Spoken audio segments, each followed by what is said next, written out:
In 2026, the biggest risk to your finances is not a market crash or a headline. It's falling into the same money traps that catch people every year, often without them realizing. Most people don't lose money because they make one big reckless decision. Today, I want to walk through the most common mistakes I see and what to do instead. Trap number 1, taking on high interest debt and letting it linger. This is one of the most damaging money mistakes people make. It might be credit cards, personal loan, or expensive car finance. And the danger's not always obvious at first.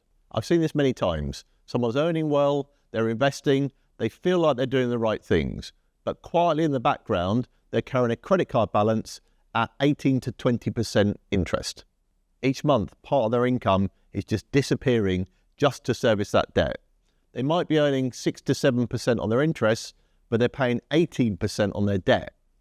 On paper, they look organised, but in reality, they're running uphill with weights on their ankles.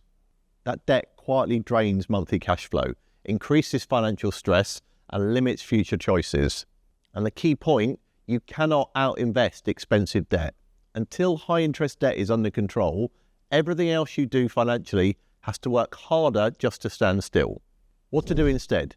Prioritise clearing high-interest debt before trying to be clever elsewhere. It's not exciting, it does not sound sophisticated, but it's one of the highest impact financial decisions you can make. Okay, so now we've looked at why high-interest debt's holding you back. Next, let's have a look at why automated savings is a must. If you're enjoying this video, please like and subscribe to the channel.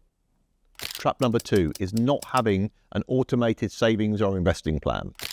This catches even very successful people. I've seen this with people earning incomes of 6 figures or more. They tell themselves, I'll save whatever's left at the end of the month.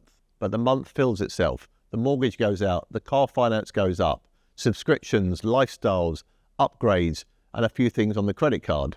Just enough spending and debt repayments to quietly absorb the surplus. And that's the problem. When saving is something you plan to do later, everything else gets paid first.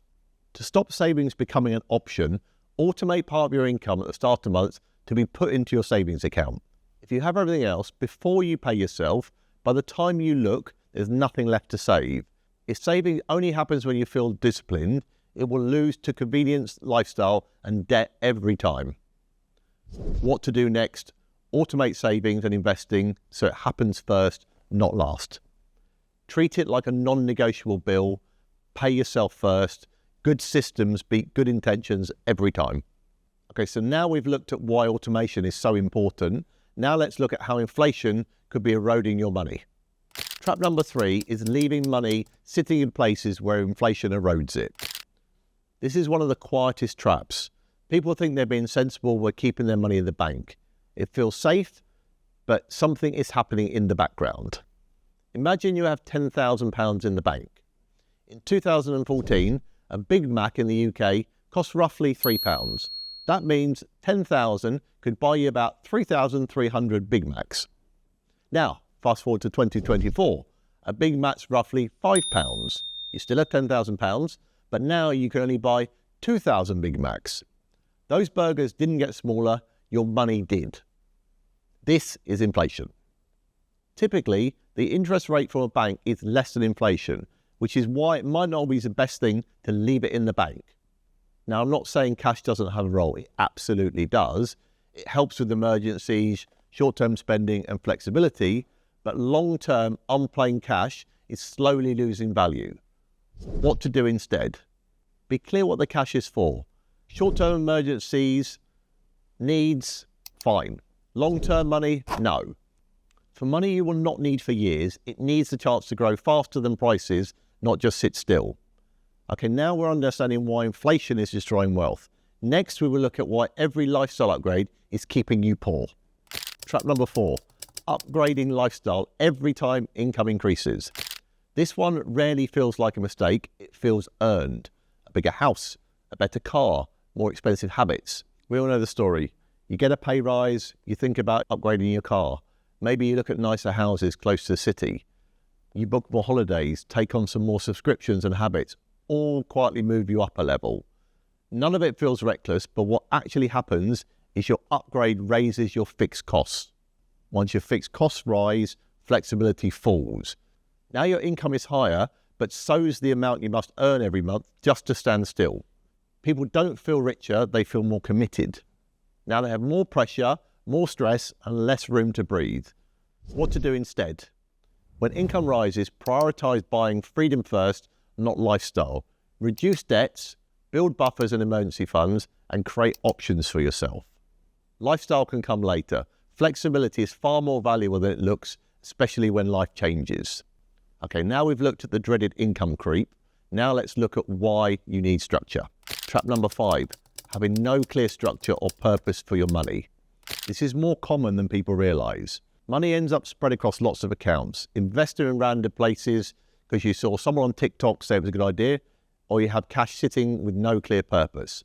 I often see people with cash in a current account, then they have some in a savings account they never touch, and then they have a couple of investments that they do not understand, and a pension they hope is enough. None of it's wrong on its own. The problem is nothing has a job. So when a decision comes up like, can I afford to retire early? Should I pay off debts or invest? Can I help my kids or change job? Everything feels harder than it should. Without structure, decisions feel overwhelming because the money is not organized around real life. What to do instead? Give your money structure. So for example, you could have a now money for today spending and emergencies. You then have a later money for long-term growth and retirement. You could also have a goal money for specific plans like property, travel, or helping family. Every pot solves a problem. When money has a job, decisions get simpler and confidence comes back. Okay, now we've looked at why structure is so important. Next, we'll look at why you need to review your plans. Trap number 6, never reviewing or adjusting your plan as life changes. Life doesn't stand still, so neither should your plan. Careers may change, family health and tax rules may also change. Your financial plan cannot stay frozen. I see people who made a good plan at 40 and at the time it worked perfectly, then income grew faster than expected. They then had kids, they sold a business, a partner stopped working, or they retired earlier. The problem is the plan never moved. The investment stayed the same, the tax strategy stayed the same, the assumptions stayed the same. What used to be efficient slowly becomes expensive. A good plan that's never reviewed does not stay good. It drifts out of date. This is how people end up paying tax that they could have avoided or feeling stuck with decisions they made years earlier. What to do instead? Treat your plan as a living thing. Review it regularly, revisit when life changes, stress test it, not just once, but over time.